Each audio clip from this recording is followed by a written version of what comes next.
sure if the camera picks it up, but one thing I do want to check is there's a slight clicking in the engine. Now the engine's running too well for it to be a big issue, but there might be a slightly loose valve in there that's just out of spec. So depending on how easy the valves, can you hear it? I feel like it's only come since I've done the mod here. I feel like this is sucking.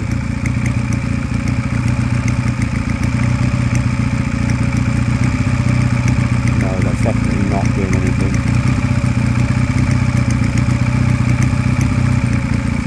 I mean, I could just take that off. It wouldn't do anything. You just leave this pipe here blocked off. Yeah, once warm, the bike sounds and runs much better. I did just give it a quick run.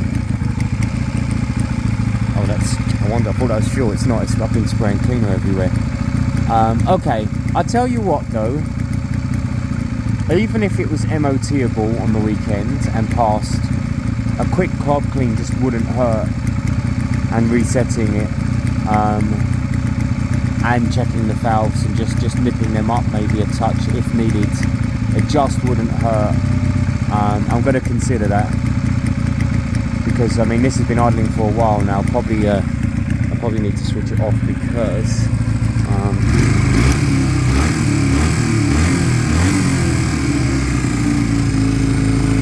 and look, the revs are hanging again. Not for too long though.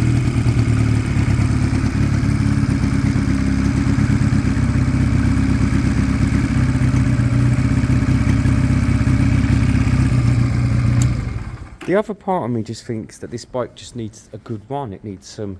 Remember, I've just mixed the fuel in here. In fact, did I put fuel in here? I can't remember, or did it come like this? So I don't know if I'm running nice clean fuel. It kind of needs to get out there and stretch its legs a bit. I think that's probably the key here. I'm going to go and get the front bulb to see if I can get the front light on and working while I'm here. I'll put on that side casing. I'll give it a quick clean and put that back on while I'm here. That side casing will go on as well, because if I can get the MOT done, if I can just get it through the MOT, then I can focus on the other stuff with less worry, really, with less concern about timings, because I can only ever do an MOT on a Saturday. That's a new bulb in there.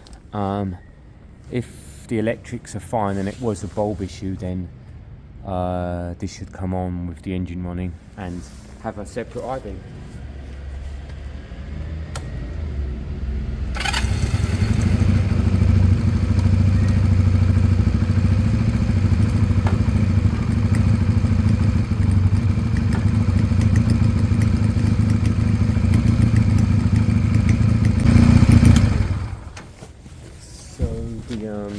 The white wire is the low beam. I need to check to see if the white wire's got any power anywhere up here between here and here.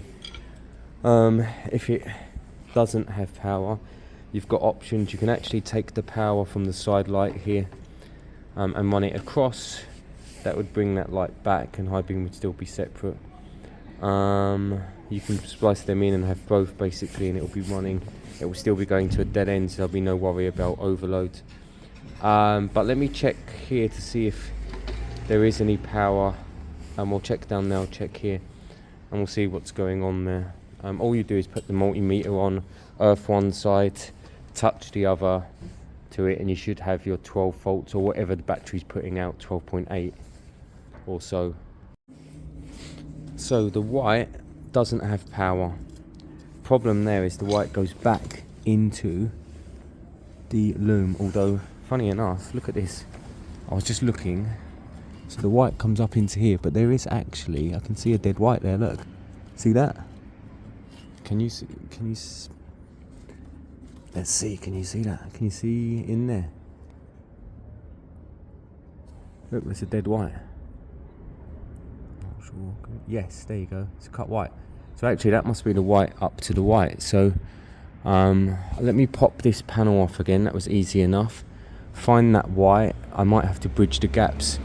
Technically that means I could probably pull this white out because it's not connected to anything. But I think what I'll do is I'll just run another wire up and through, and that should, I mean I can check on that now that it has power actually. It's worth doing that. I'm too quick to do all these big jobs without really checking things properly, you know. Right, so I know that's an earth. Let's get that in there. So it's that wire in there. Ignition on. So look, if I go on to the brown, what is that? Oh, that's the white. Where's the? If I go into the brown and white, look, we see faults, yes?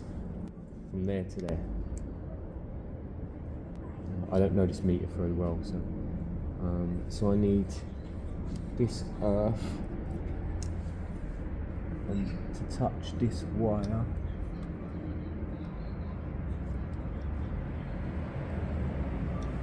Oh, actually, I don't know if it's.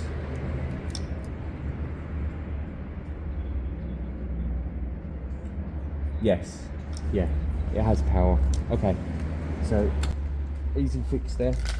Something that could drive you nuts. Quick and easy fix. So all I've done there is brought the wire across. I've extended it and put it back in. So it should come on with ignition only. It should be on now. Yeah, there you go. High, low, high, low, high, low. Good. Quick, easy fix that. Yeah, it's one of the other things with Chinese bikes that go very, very wrong. The wiring, it's so thin and badly done that people have a lot of issues with wiring. So that's yeah, not good. But at least that's fixed. It's still a very tacky bike. When I look at it, the paintwork and everything, it's still a very tacky bike. I just want to make it.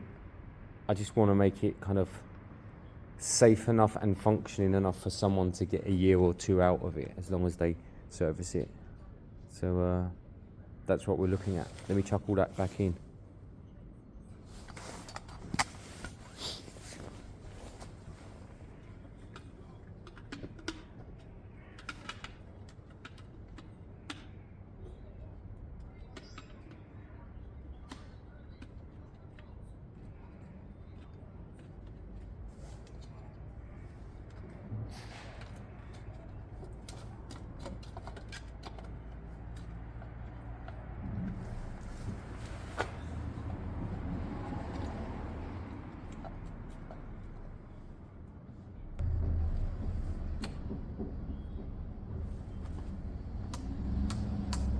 Good.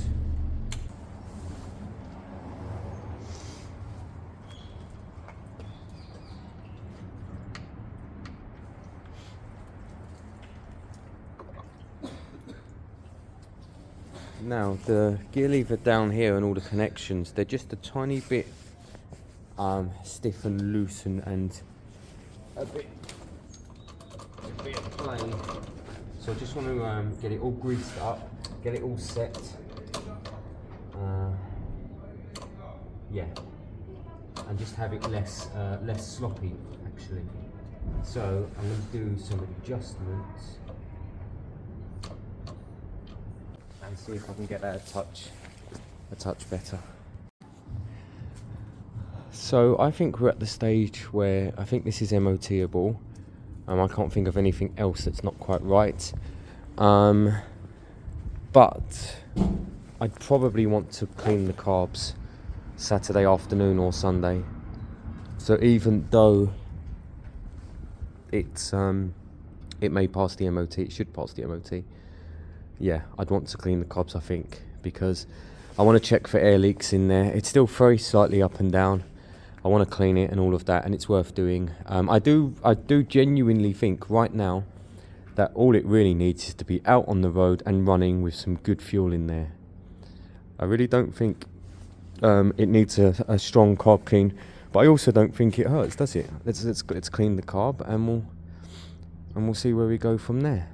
Gearbox is fine. It's just a bit hard to get into neutral sometimes, but that is quite common with bikes actually.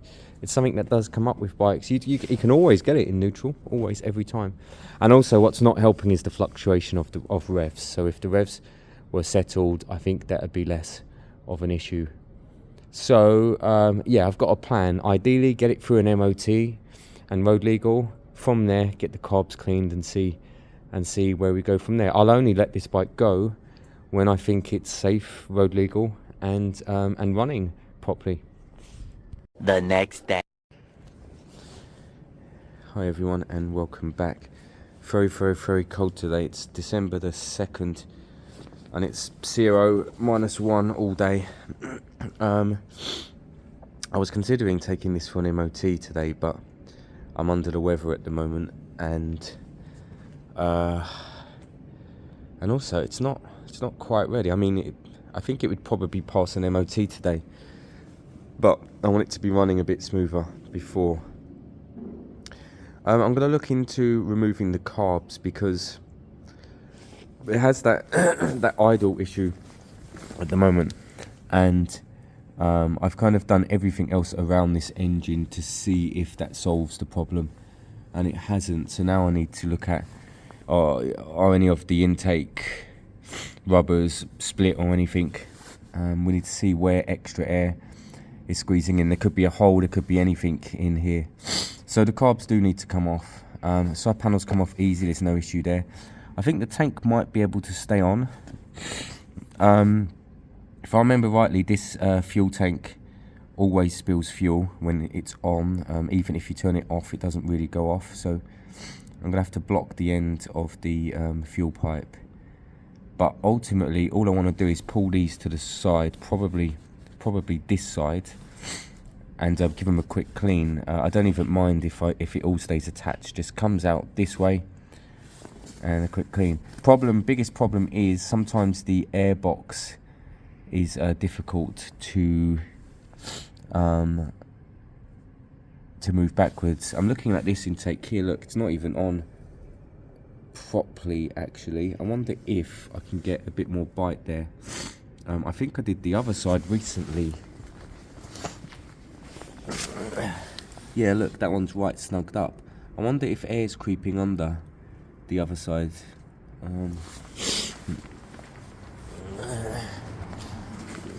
Look down here, look, it could be snagged. I'm going to try and get a bit more bite on that.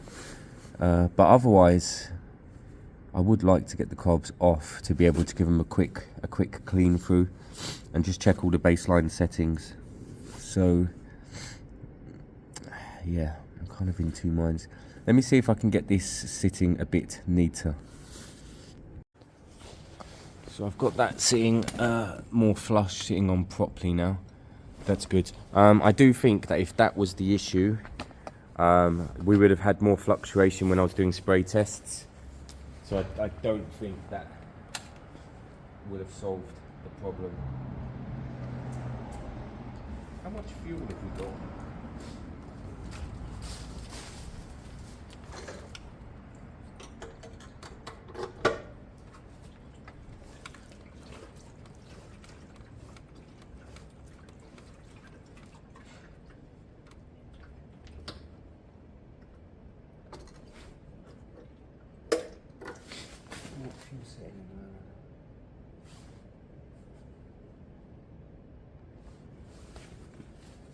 Let's see.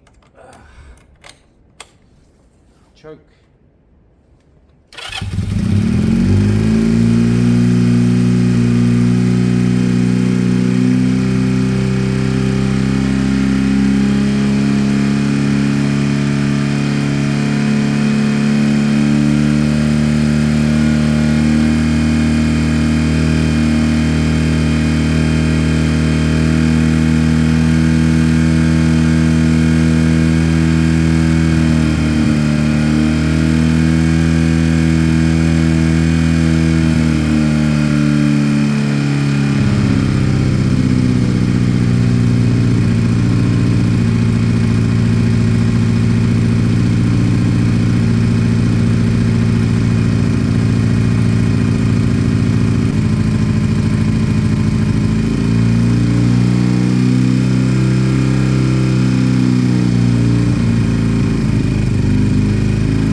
really had the opportunity to stretch its legs. I mean, let's see what we can get out of it.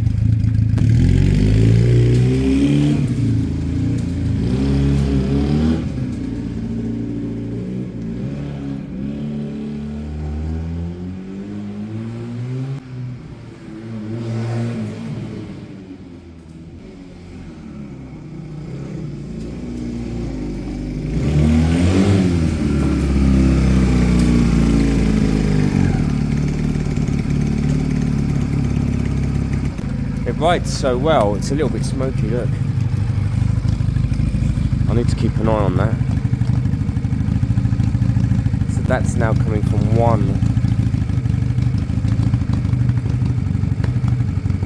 Fluctuation stuff seems better with that small fix.